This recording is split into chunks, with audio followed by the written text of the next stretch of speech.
పాట ఎలా పాడాలి అంటే, ఒక హరికథకు ప్రేక్షకులు ఎవ్వరూ లేరు. అయినా సరే, అతను ప్రేక్షకులు చూస్తే ఆసక్తిగా ఎలా చెప్తారో ప్రేక్షకులందరూ ప్రోత్సహిస్తూ, చప్పట్లు కొడుతూ, ఎంకరేజ్ చేస్తూ, విపరీతంగా ఇష్టపడుతుంటే, అతను ఎంత ఉత్సాహంగా చెప్తాడో అంత ఉత్సాహంగా ఎక్స్‌ప్రెస్ అవుతూ, అంత సంతోషపడుతూ, అంత ఆసక్తిగా వాళ్ళ కోసం అలా తను తన పాటను ఎక్స్‌ప్రెస్ చేస్తున్నాడు.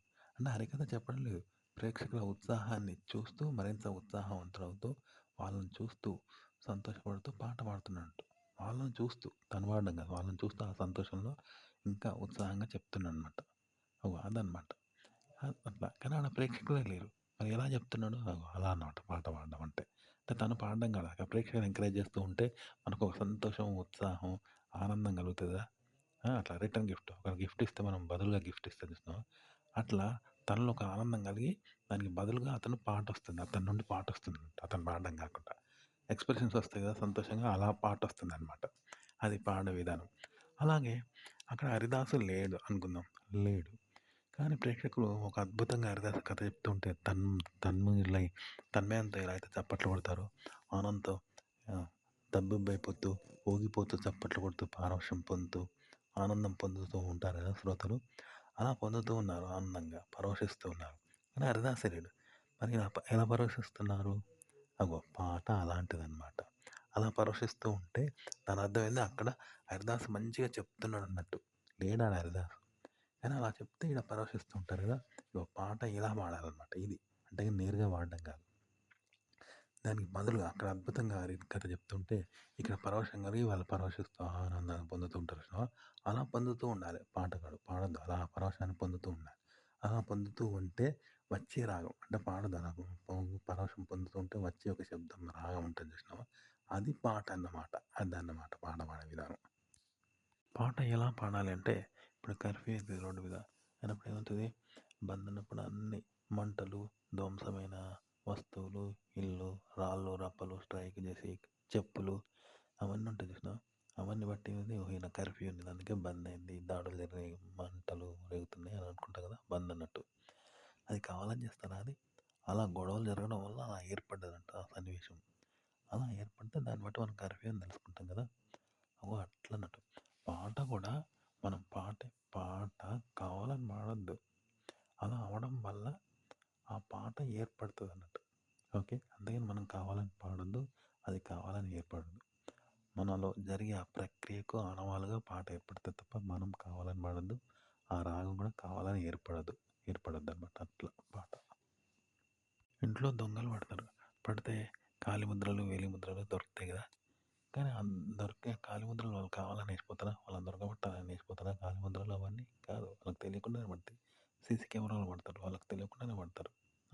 ఆ! దొంగలు కావాలని వస్తారా? మా అచ్చులు పడాలి వీళ్ళకి గుర్తు కావాలని. కావాలని అట్లా చేస్తారా? దొంగతనానికి వస్తారా? రారు. వాడెందుకో దొంగతనానికి పోతాడు. పోయి ఆదరబారుగా దొంగతనంగా వస్తువులు ఎత్తుకొని అవతల పడతాడు అంతే. కానీ వాని వస్తువులు పడ్డాయని వానికి తెలవదు. వాడు కావాలని దొంగతనానికి రాడు. ఆ కాళ్ళ అచ్చులు పడాలని రాడు. వస్తువు కోసం వస్తాడు. వచ్చుకొని తీసుకొని పోతాడు. అందులో భాగంగానే వాడు రావడం జరుగుతది. ఆ అచ్చులు పడడం జరుగుతది కదా! అట్లన్నట్టు. పాట అనేది కావాలని పాడడం కాదు. మనలో జరిగే ప్రక్రియ వలన ఆ రాగం ఏర్పడుతది. రాగం కూడా కావాలని ఏర్పడొద్దు. పాట కూడా పాడాలని పాడొద్దు. మనలో జరిగే ఆ ప్రక్రియ పాట వచ్చేలాగా చేస్తది.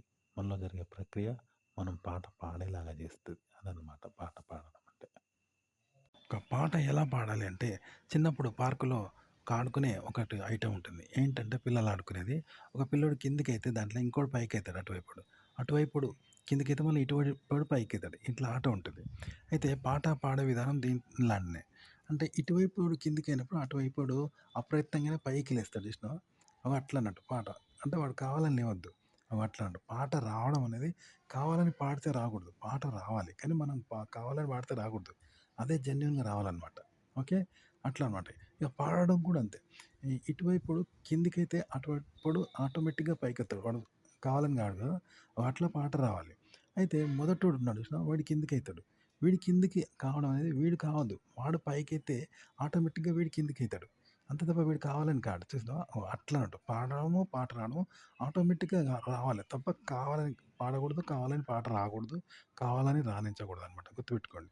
కావాలని చేస్తే అది వినే వాళ్ళకు బాగుండదు ఎంత మంచిగా పాడినా. మళ్ళీ దీన్ని ఎలా వాడాలంటే, ఒక మ్యాప్ ప్రకారం ఇప్పుడు ఏరోప్లేన్‌లో పోతా ఉంటే, వాళ్ళు దిక్సూచి ప్రకారం నడుత్తారు తప్ప దారి చూడరు అద్దంలోకెళ్ళి.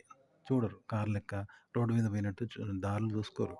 ఆకాశంలో పోయిన తర్వాత వాళ్ళకి ఏ దిక్కు తెలవదనమాట.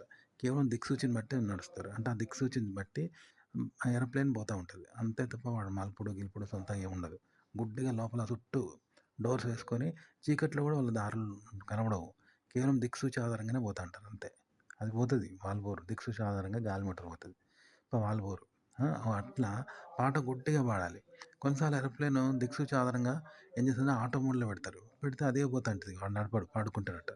అట్లా మనం ఆటో మోడ్‌లా పాడాలి. అలాగే ప్లాన్ ప్రకారం, మ్యాప్ ప్రకారం పాడాలన్నమాట. అంతేగాని నిజంగా చూడొద్దనమాట. దారులు చూసినట్టు. అలాగే అది ఆటో మోడ్‌లో పెడితే ఎట్లా పోద్దో ఆటో మోడ్‌లో పెట్టాలి. అదే పోతాంటది కదా! అలా పాడాల్సుంటదనమాట పాట.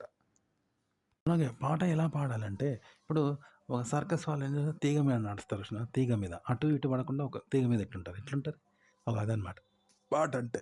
ఓకే. అలా పాడాలి. లేదా ఒక కర్రను పెద్ద బొంగును నిలబెట్టినామనుకో, ఎటూ సపోర్ట్ లేకుండా అది ఎటో పడతది కదా! అయినా ఎటు పడకుండా నిలబడితే ఎలా ఉంటుంది? అలా ఉండాలనమాట. పాట అలా పాడాలి. పాట ఎలా పాడాలంటే, ఒక తెలుపు రంగుంది. తెలుపు రంగులో తెలుపు గీత గీస్తే కనబడతదా? కనబడదు. ఇలా నిజ జీవితంలో మనం మాట్లాడే మాటలు అవన్నీ అలాంటివన్నమాట. ఓకే. అదే ఈ తెలుపు రంగులో నలుపు రంగు గీత గీసినామనుకో, అది ప్రత్యేకంగా ఏర్పడుతది. అగో నిజ జీవితంలో మనం మాట్లాడుకునే మాటల్ని ఇలా ప్రత్యేకంగా పాడితే, మాట్లాడితే అది ప్రత్యేకంగా ఇనబడతదనమాట. నార్మల్‌గా భిన్నంగా ప్రత్యేకంగా ఆ శబ్దాన్ని చేస్తే. ఇప్పుడు మనం వెటకారంగా, వెక్కిరించినట్టు చేస్తాం చూసినావా ఒక మాటను. అట్లా. ఇది ప్రత్యేకంగా మాట్లాడితే ఆ శబ్దం ప్రత్యేకంగా ఉంటది. ప్రత్యేకంగా తెలుస్తదన్నట్టు. ఇప్పుడు ఆ తెలుపు రంగు తీసేసినాం. తీసేసి ఈ నలుపు రంగు ఉంటది కదా! ఈ నలుపు రంగును కూడా తీసేసినాం. తీసేసి ఈ నలుపు రంగును ప్రత్యేకంగా పాడుతూ ఉన్నాం. ఇప్పుడు తెలుపు, నలుపు లేదు. లేకుండా ఈ నలుపు గీత ఎట్లా గీసినామో అంటే ఆ ప్రత్యేకంగా ఉన్న ఆ శబ్దాన్ని ప్రత్యేకంగా పాడుతూ ఉంటే ఎట్లుంటదో పాట అట్లా పాడతారనమాట. పాడితే నిజ జీవితానికి భిన్నంగా ఉండే శబ్దం గనక వినసొంపుగా ఉంటదనమాట జనాలకి. అప్పుడు దాన్ని వినసొంపుగా ఉంటది. ఆ పాటను వింటారనమాట. మంచిగుంటది. గదే పాటంటే. ఓకే. ఇలా పాడాలి పాటలు. ఆ ట్యూన్ ప్రకారం. పాట ఎలా పాడతారు అంటే, మనము నచ్చని వాళ్ళని ఏం చేస్తాం వెక్కిరిస్తాం కదా! ఎగతాళిగా, వెటకారంగా మాట్లాడతాం. అదే మాటని వెటకారంగా మాట్లాడతాం. వెక్కిరించేటప్పుడు వేరేలా మాట్లాడతాం అదే మాటను. చూసారా కారెడ్డం అంటారు దాన్ని. అలా అనమాట. సినిమా పాట కూడా ఒక మామూలుగా మాట్లాడే మనుషుల మాటలకు అది భిన్నంగా ఉంటది. అట్లనమాట. కాకపోతే సినిమా పాటలో పాజిటివ్ ఉంటది. అదే భిన్నత్వం. వెటకారంలో ఉన్న భిన్నత్వమే. కానీ అది పాజిటివ్‌గా చూపిస్తారు. వెటకారమో నెగెటివ్‌గా పెడతారనమాట. అంతే తేడా. ఒక పాట అంటే ఎలా పాడాలంటే ఇప్పుడు తెల్ల పేపర్ ఉంది.